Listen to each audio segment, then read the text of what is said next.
Ouça agora na Alvorada, Ser Igreja Hoje. Hoje no Ser Igreja, família em destaque.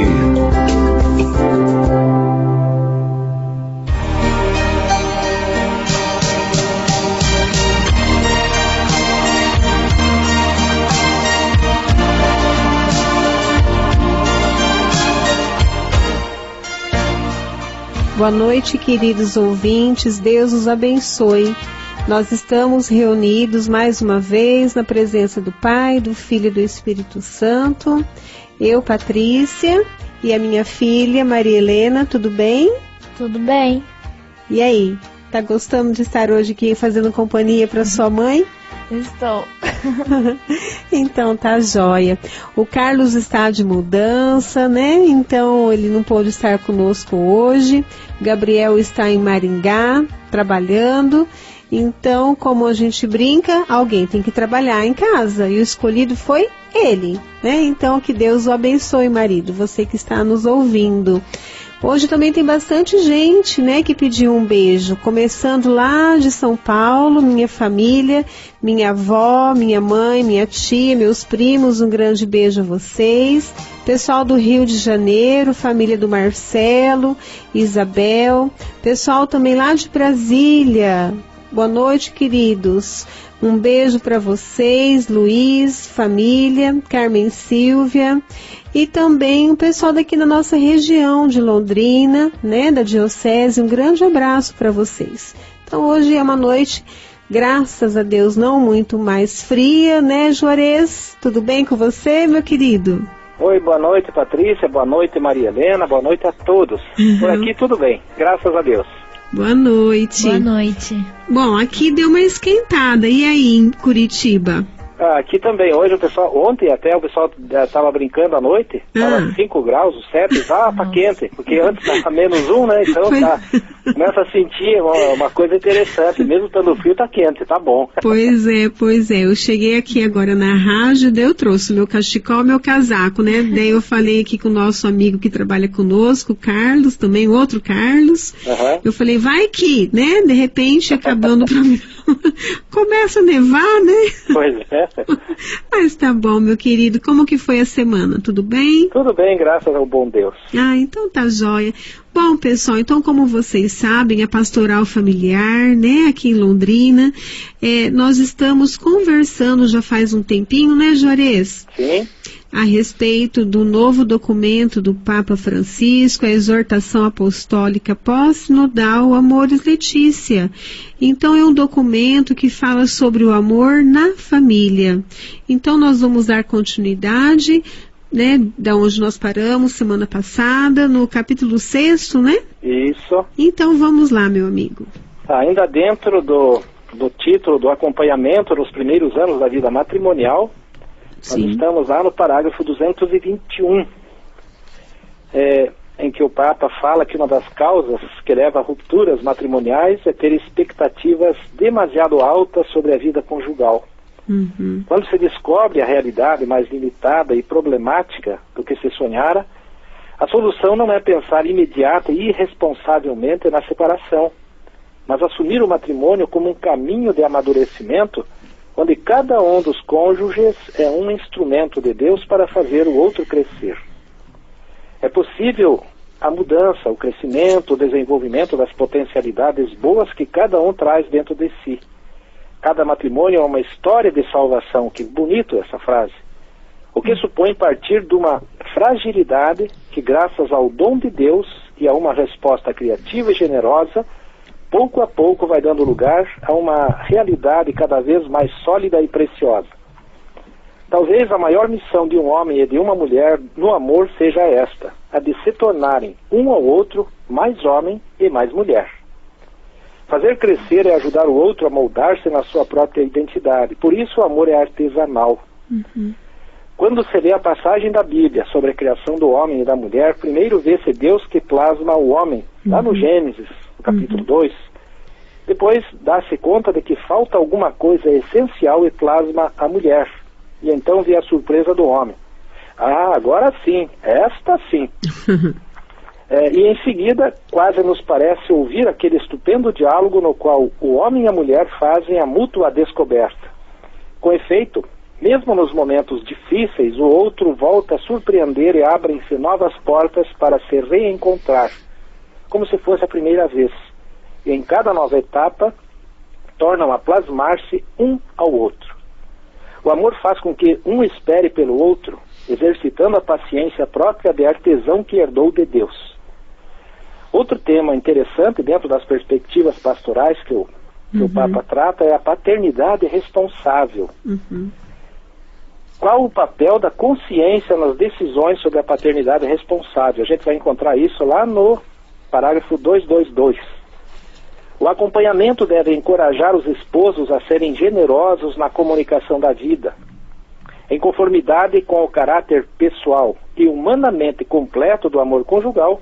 O caminho reto para a planificação familiar é o de um diálogo consensual entre os esposos, do respeito pelos tempos e da consideração da dignidade do parceiro. Nesse sentido, a encíclica Humani Vitae, o Papa puxa aqui a Humani Vitae, Sim. conforme os números 10 a 14, e a exortação apostólica Familiares Consórcio, os números 14, 28 a 35, devem ser redescobertas. É interessante, tem gente às vezes que quando começa a ler o documento, muita gente que já leu, estudou o documento, Sim. houve uma ruptura, não sei o que, não. Existe uma interligação, uma continuidade dentro do magistério. Aquilo que já foi feito nos documentos, o Papa inclusive aqui está pedindo para que seja redescoberta, com a finalidade de despertar a disponibilidade a procriar, em contraste com uma mentalidade muitas vezes hostil à vida. Sim. Por isso que eu vou até fazer um parênteses aqui, para a gente recordar de fato o que diz a Humani Vitae, porque também é outra encíclica do Papa Paulo VI, que é polêmica, é controversa, mesmo na época que ela já apareceu, até hoje tem gente que torce o nariz. Bem falando dela, tem gente que não gosta muito. Não, torce o nariz realmente. Exatamente. Então a gente precisa resgatar para mostrar o que o Papa está pedindo para a gente ver quando ele está tratando aqui da paternidade responsável. Ele está atualizando aqui os ensinamentos, o que precisa ser aplicado e faz referência explícita ao Humani Vitae. Então vamos ver o que o Paulo VI diz na Humani Vitae. Número 10. Sendo assim, o amor conjugal requer nos esposos uma consciência de sua missão de paternidade responsável, sobre o qual hoje tanto se insiste justificadamente e que deve também ser compreendida com exatidão. Vejamos que isso há 48 anos atrás, né? Pois é. Mas que não deixa de ser atual. De fato, ela deve ser considerada sob diversos aspectos legítimos e ligados entre si. Em relação com os processos biológicos, paternidade responsável significa conhecimento e respeito pelas suas funções. A inteligência descobre no poder de dar a vida leis biológicas que fazem parte da pessoa humana.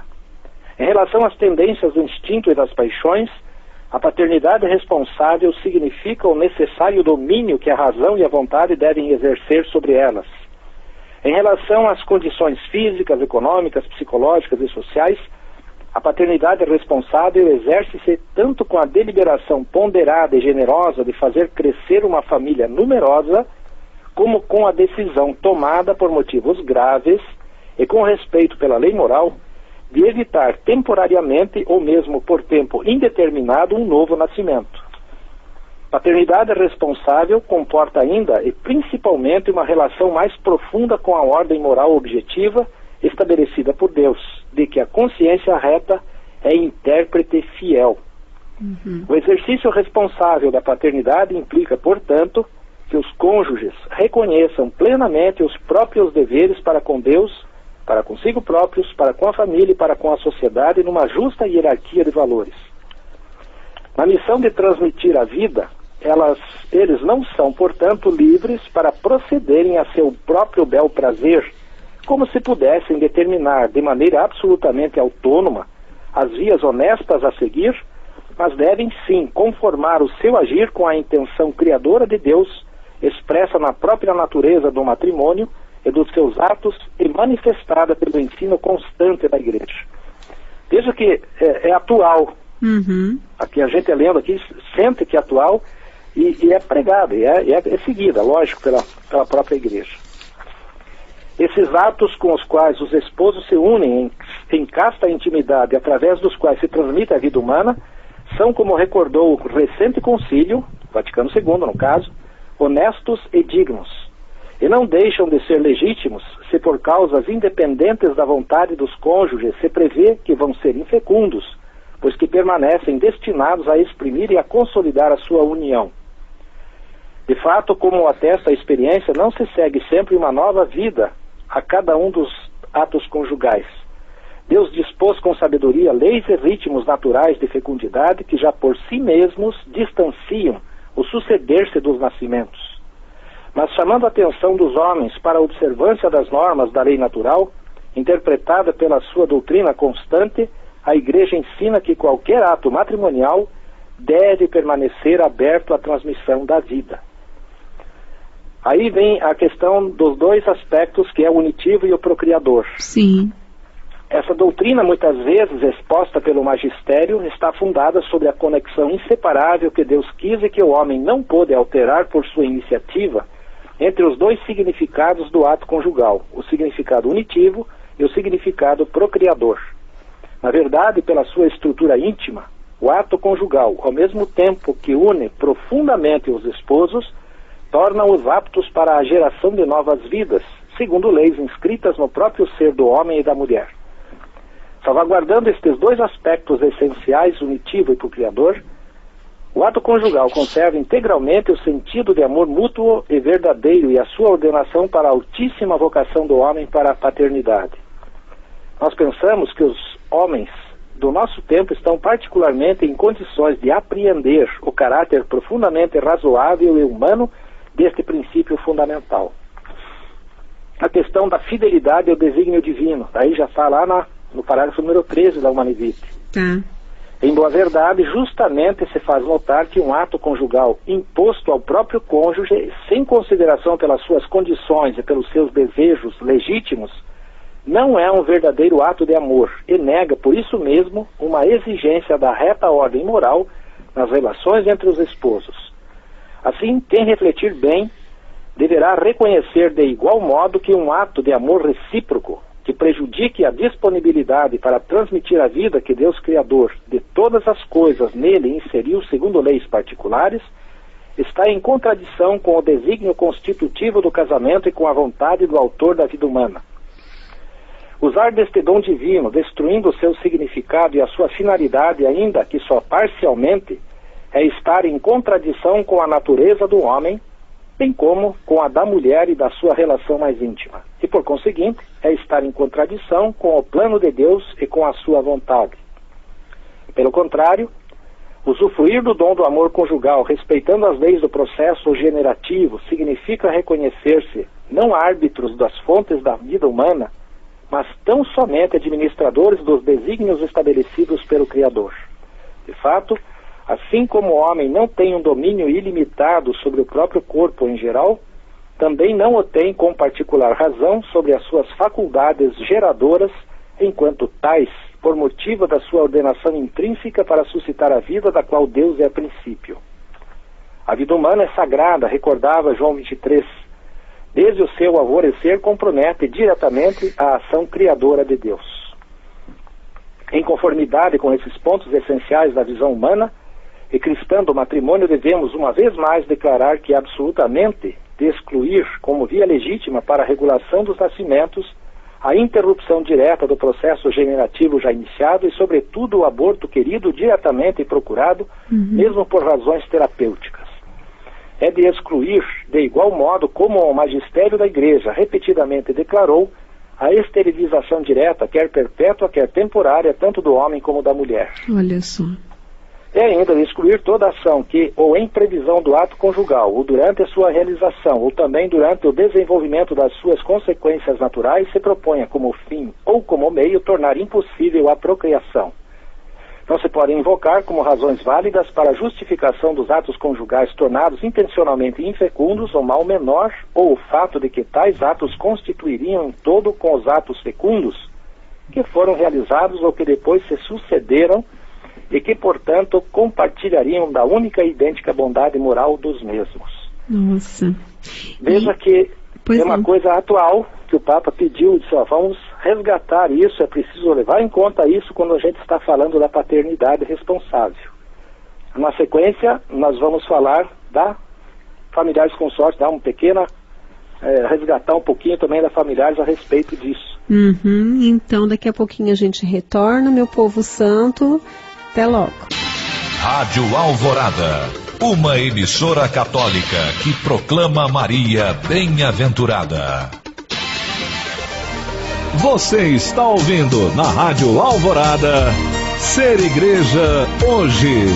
Hoje no Ser Igreja, Família em Destaque.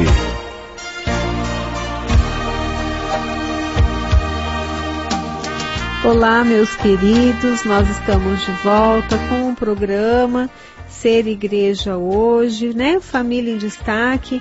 Nós estamos conversando com o Juarez, direto de Curitiba, a respeito do Amores Letícia. Bom, Juarez, mas agora, anterior, nós estávamos conversando sobre um outro documento, né? O Encíclica Humani Vitae, né? Isso, terminamos a parte da referência ao Humani Vitae. Isso, e agora a gente vai entrar no Familiares Consórcio um pouquinho? Isso, só um breve, né? Bem rapidamente. Tá joia, vamos lá então. Então vamos ver o que o João Paulo II, na Familiares Consórcio, falou lá, e você veja isso bem mais próximo, né? 35 anos atrás. Pois é. Ele toca então, dando destaque, que os filhos são um dom preciosíssimo do matrimônio, lá no parágrafo 14. Depois a importância da cooperação do amor de Deus Criador, no 28. A doutrina e a norma sempre antigas e sempre novas da Igreja, no 29. A Igreja está sempre ao lado da vida, no parágrafo 30. Aí no 31, para que o plano divino se realize sempre mais plenamente. Depois no 32, na visão integral do homem e da sua vocação, a gente só está lembrando aqui o tópico principal para não perder muito tempo na leitura. O pessoal que tiver interesse pode ir buscá-lo também no documento. Que já está marcado aqui, né? Só dar uma relembrada. Daí no 33, interessante, isso aqui é bom destacar um pouquinho, a Igreja mestra e mãe para os cônjuges em dificuldade. Aqui é interessante que é uma espécie de coisa que a gente precisa aprofundar um pouquinho também, resgatar um pouquinho da Familiares. Também no campo moral conjugal, a Igreja e age como mestra e mãe. Às vezes a gente lembra só que ele é mestra, mãe parece que às vezes falta, né? Então mas o Papa recorda que ele é mestra e mãe. Como mestra, ela não se cansa de proclamar a norma moral que deve guiar a transmissão responsável da vida. Como mãe, a Igreja está próxima dos muitos casais que se encontram em dificuldades sobre esse importante ponto da vida moral. Conhece bem a sua situação, frequentemente muito árdua e às vezes verdadeiramente atormentada por dificuldades de toda a espécie, não só individuais, mas também sociais.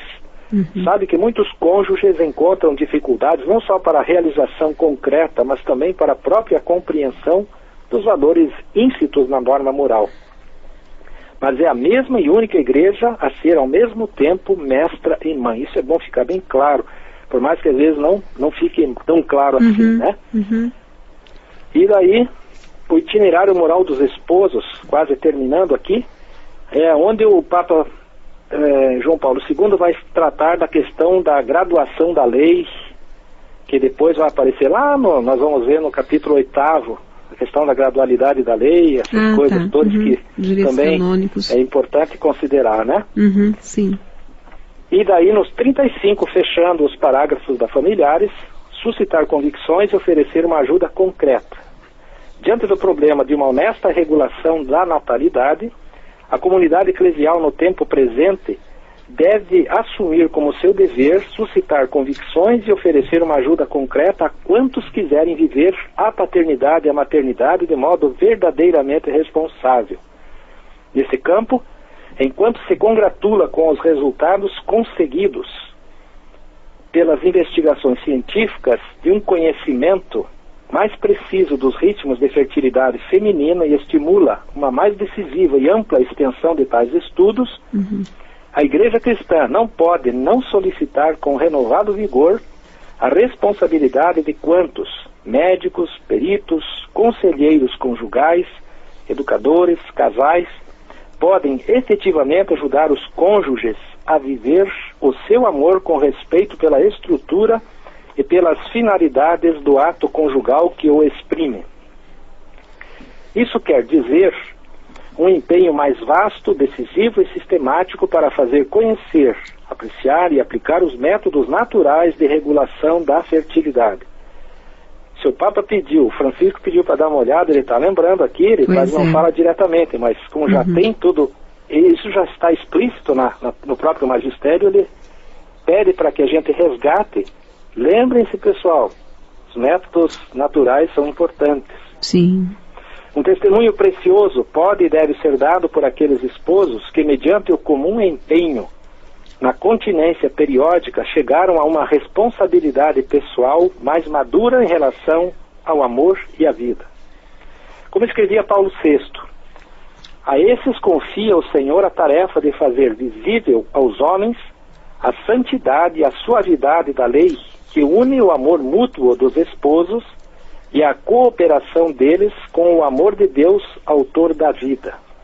Aqui nós fechamos o parênteses lá daquilo que o Papa pediu para resgatar. Então, parece que é uma coisa assim, mas é importante porque aqui realmente ficou dentro do próprio parágrafo embutido e é importante resgatar, porque às vezes a gente não vai ver lá na Humanivita e acho que esse é o momento de ver, já que estamos tratando do assunto, né, da paternidade responsável, é um bom momento.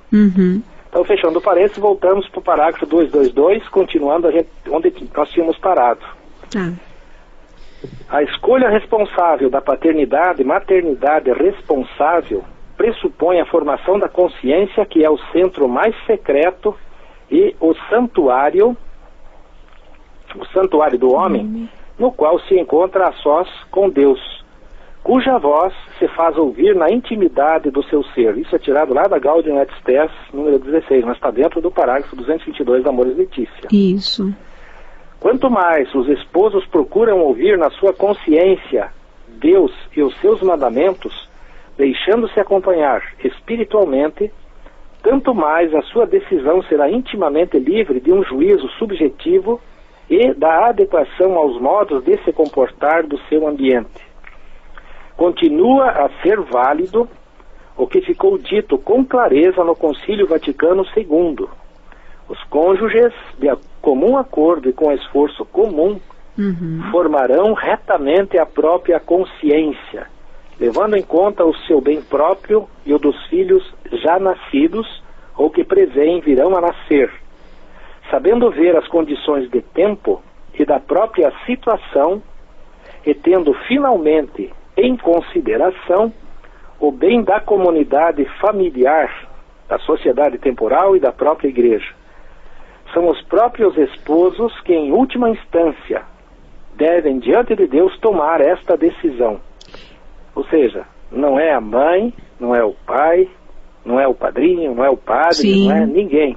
Ninguém o próprio interfere. Casal que tem que definir isso ele de uma maneira tranquila. Isso, ele deixa bem claro, né? Comum acordo, né? Exato. Então, ali fica muito óbvio, né? Que, como você disse, que não é o externo, não são os terceiros. Isso. E não é um sozinho. Não, e também não é um sozinho, é em comum acordo. Realmente fazer o planejamento e chegar esse é o momento, então, aqui é o momento. Né? Isso mesmo. Por outro lado, o recurso aos métodos baseados nos ritmos naturais da fecundidade, isso aí ele repete aqui, a citação da Humanivita, deverá ser encorajado. Esclarecer-se-á que esses métodos respeitam o corpo dos esposos, estimulam a ternura entre eles e favorecem a educação de uma liberdade autêntica. É necessário salientar sempre que os filhos constituem um dom maravilhoso de Deus, uma alegria para os pais e para a igreja. É através deles que o Senhor renova o mundo. Os filhos são uma bênção, né? Graças Apesar a que Deus. a sociedade muitas vezes parece que diz que os filhos são uma maldição, né? Não, mas não é que parece, é que coloca dessa forma mesmo, que tem gasto, né, que tem essa preocupação, que tem que se colocar no melhor colégio. Isso. Daí já coloca no melhor curso de inglês e tudo mais, né? Tem que. Então não observam preciosidade, a grandiosidade que está por trás, porque é um ser humano, né? Isso. É bem isso mesmo. O Papa Francisco fala também uma coisa muito importante, que é o papel dos casais de esposos com experiência que devem ajudar os casais mais jovens. Está no próximo parágrafo, que é 223. E trata então de alguns recursos. Os padres sinodais afirmaram que os primeiros anos de matrimônio são um período vital e delicado, durante o qual os cônjuges crescem na consciência dos desafios e do significado do matrimônio. Daí a necessidade de um acompanhamento pastoral que continue depois da celebração do sacramento. Nessa pastoral tem grande importância a presença de casais de esposos com experiência. Aqui vem outra coisa importante também, que não é a primeira vez que ele fala. Durante o documento ele sempre vai puxando isso. A paróquia é considerada como lugar onde casais especializados podem colocar à disposição dos casais mais jovens a sua ajuda, com eventual apoio de associações, movimentos eclesiais e novas comunidades. Isso, agora sim, também fazendo uma pontuação, né, Juarez? E aqui ele deixa bem claro novamente, que a paróquia ela é considerada um lugar onde casais especializados. Exatamente. Isso, então, pessoal, tudo isso que nós estamos disponibilizando a vocês é uma prévia, é uma formação que a gente está dando assim para ter um gostinho a mais de querer estudar mais o documento, né, Juarez?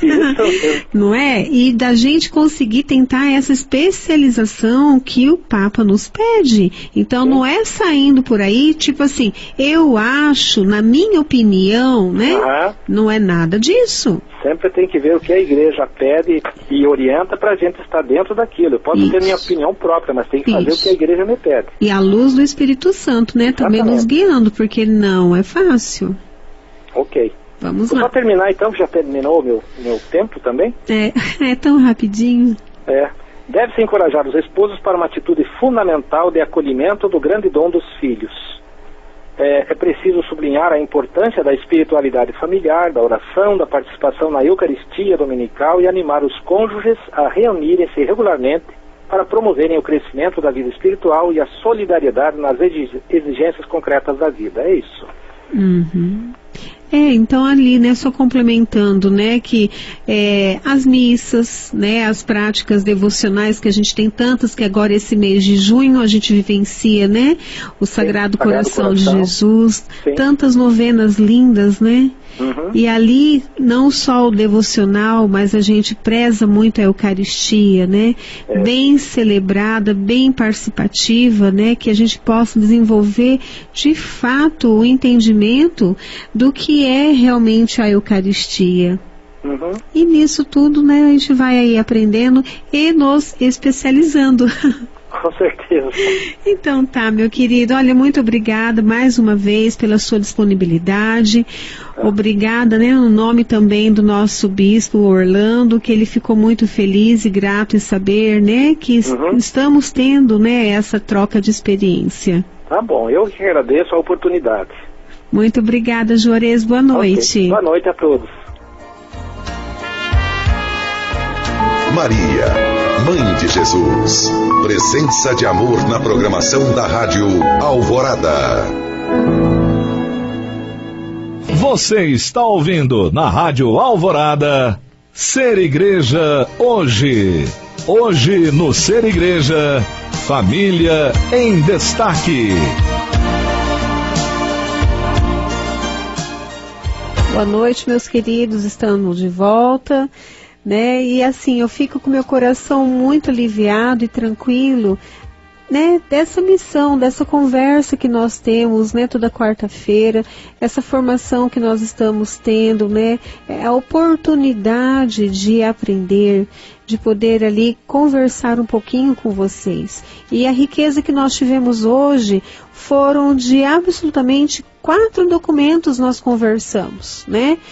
Falamos sobre Amoris Laetitia, citados ali também no parágrafo 222 do capítulo 6, Humani Vitae, Familiares Consorte, né? E também no Gaudium et Spes, Nós então conversamos a respeito da grandiosidade que a luz do Espírito Santo lá atrás, há muito tempo, né? Ele falou ali no primeiro, 45 anos atrás, 35 anos atrás, e esse recente, e aí cada ano que se passa, mas Deus trabalha no coração, né? De cada um que tem e o zelo pela Santa Igreja, e também ouvindo e sentindo a luz do Espírito Santo, os mesmos, de uma forma diferenciada, mais moderna, vamos dizer assim, só que a sua essência ela não muda.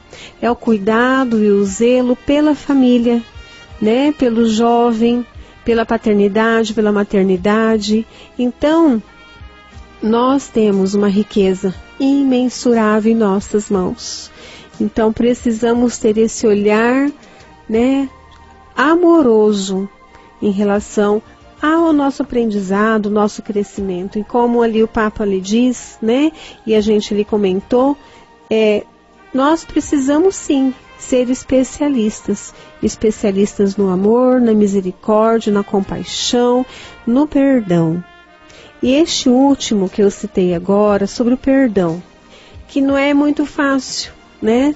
Quem disse que seguir a Cristo seria fácil? Não é, não foi e não continuará sendo fácil.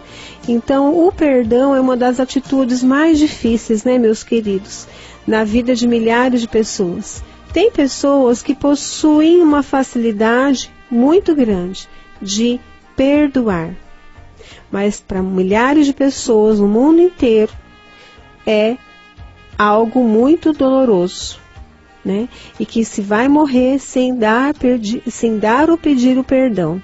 O fato que alguém pedir perdão a outro equivale a dizer que reconhece o seu erro, a sua culpa. Então é por isso, né, que muitas vezes é difícil assumir que erramos. E vai ao encontro de quem foi efetivamente atingido por esse sentimento. Então, algumas palavras, atos, né, que feriram a dignidade do outro. Muitas vezes a gente não percebe, né, que magoamos ou ferimos alguém. Não é algo que realmente ali no momento foi pensado. Não, hoje eu acordei para magoar e ferir a pessoa. Mas numa discussão, numa situação, você acaba ali ofendendo.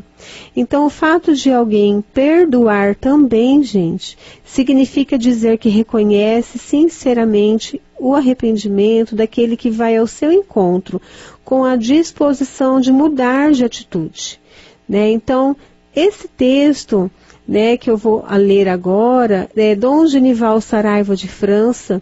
Ele é bispo católico, né, bispo emérito lá da Diocese de Palmeiras desde 2011. E ele diz assim, que teve um estudo na Universidade de Boston que eles observaram algo que, graças a Deus, nós já sabemos, que existem 3 passos básicos para obter o perdão. O primeiro é a gente assumir a responsabilidade pelo erro. É reconhecer que você está errado. Segundo, é preciso repudiar claramente esse erro, mostrando que você não pretende repeti-lo, né? Então você reconhece que você, né, assume que você pecou, que você fez algo para magoar alguém, daí você repudia isso, não vai mais, né, tem a intenção de não acontecer mais. E o terceiro, deve-se exprimir o arrependimento pela dor causada ao próximo. Lógico que isso, dentro do catecismo da Igreja Católica, já é há milênios apresentado isso, né? Então é uma exigência para que o fiel, né, católico, ele reconheça também diante ali do sacramento, né, da contrição, que é o reconhecimento dos pecados, a confissão, que é a revelação perante o confessor desses pecados, por pensamentos, né, por palavras, obras, e, logicamente, a absolvição, que é a recepção do perdão dos pecados confessados. a satisfação, lógico, né, depois de você ter sido reparado desses pecados cometidos. E olha, meus queridos, que isso, quando a gente reconhece o perdão de fato, ele se concretiza na nossa vida, ele também trabalha no plano psico-religioso. Né? Então, o perdão ele é um ato benéfico sobre vários aspectos. Então, ele confirma os aspectos dentro de nós, dentro da nossa consciência, trazendo paz. E eu vou além. Quando a gente perdoa aquele que fez algo para nós, nós automaticamente estamos abrindo o caminho para ser curados. Quando pedimos perdão e quando recebemos o perdão, né? Quando saímos de nós mesmos e vamos ao encontro do próximo, nós estamos sendo curados. E a pessoa também, ela está sendo curada, ela está sendo libertada.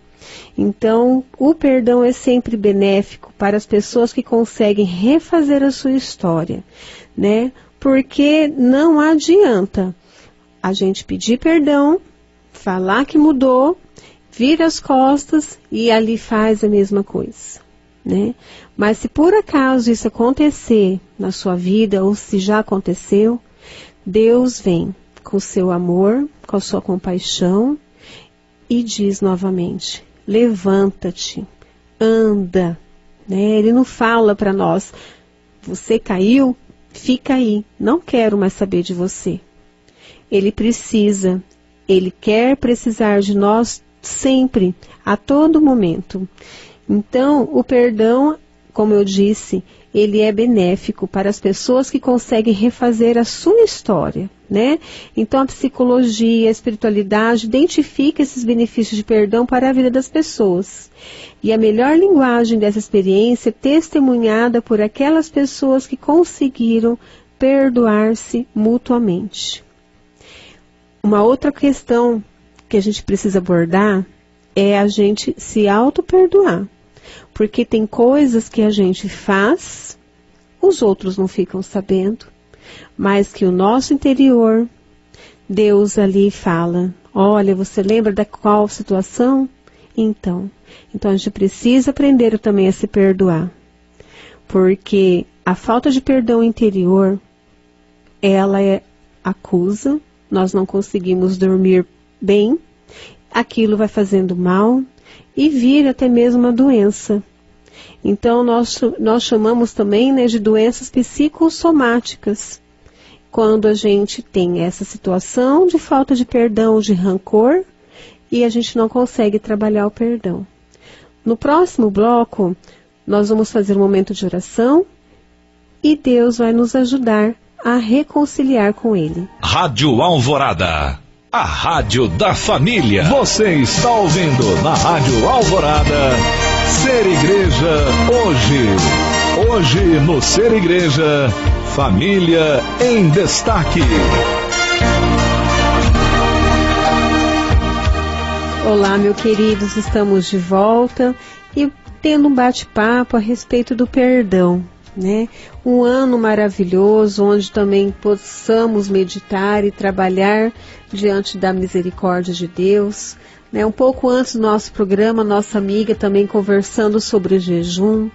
No documento de hoje, vários caminhos a respeito, né, de crescimento espiritual, a Santa Missa, as devoções. Eu citei também esse mês, né, dedicado ao Sagrado Coração de Jesus.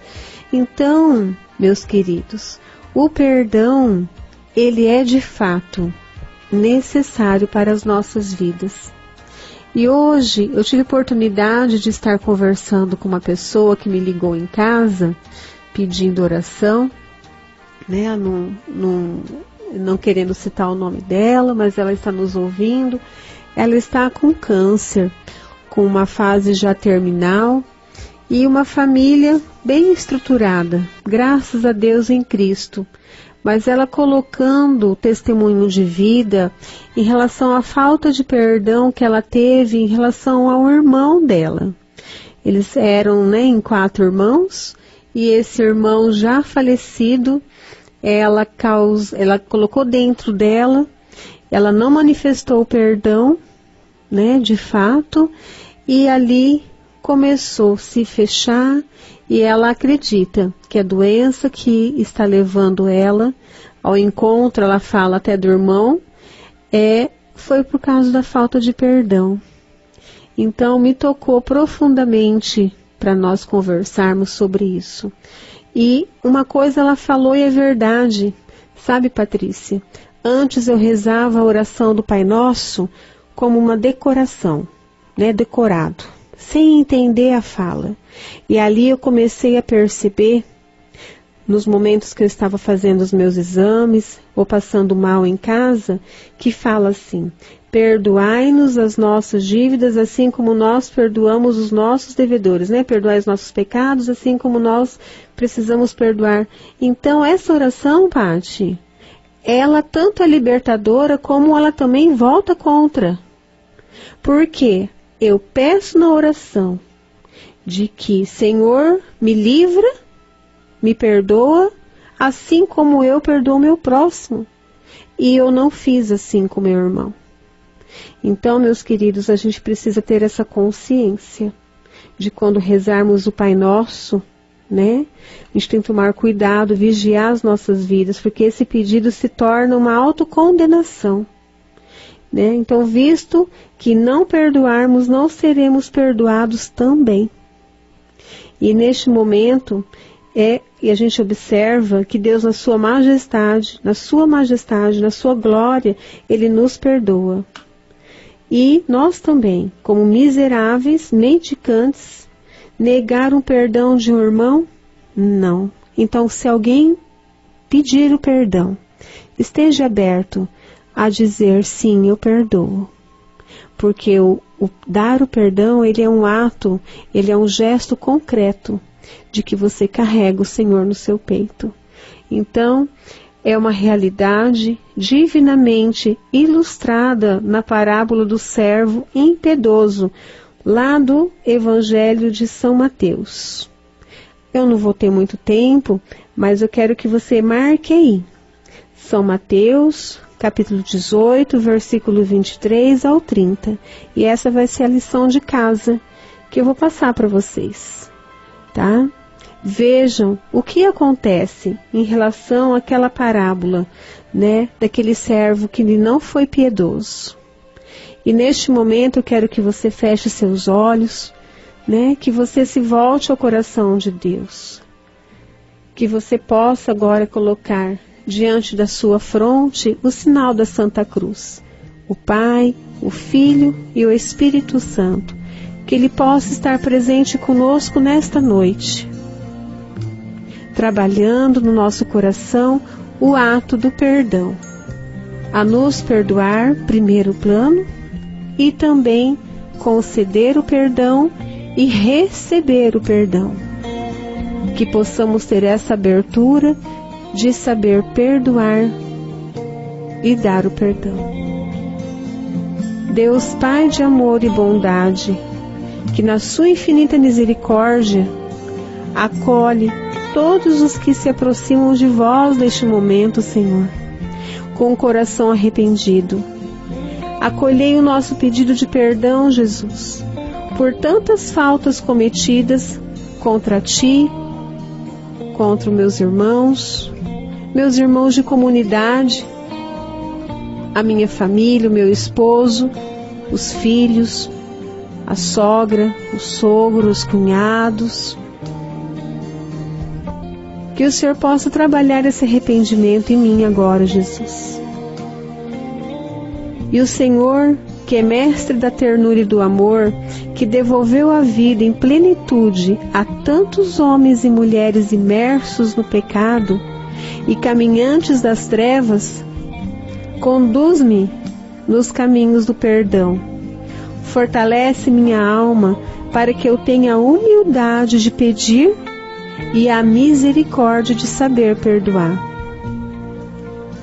Espírito Santo, Consolador da minha alma, advogada dos justos e paráclito do amor, inspirai no meu coração gestos de bondade e ternura, que devolvam a todos os corações angustiados que está neste momento fazendo essa oração, que possa ter a beleza, a gratuidade de pedir perdão e também de receber o perdão.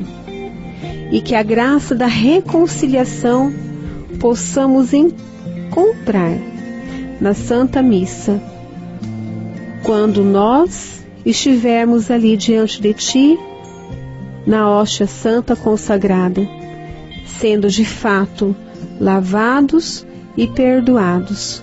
No nome de Jesus Cristo é o que eu peço, para que o Senhor nos acompanhe nessa semana, e a semana que vem estaremos de volta com mais um programa Ser Família.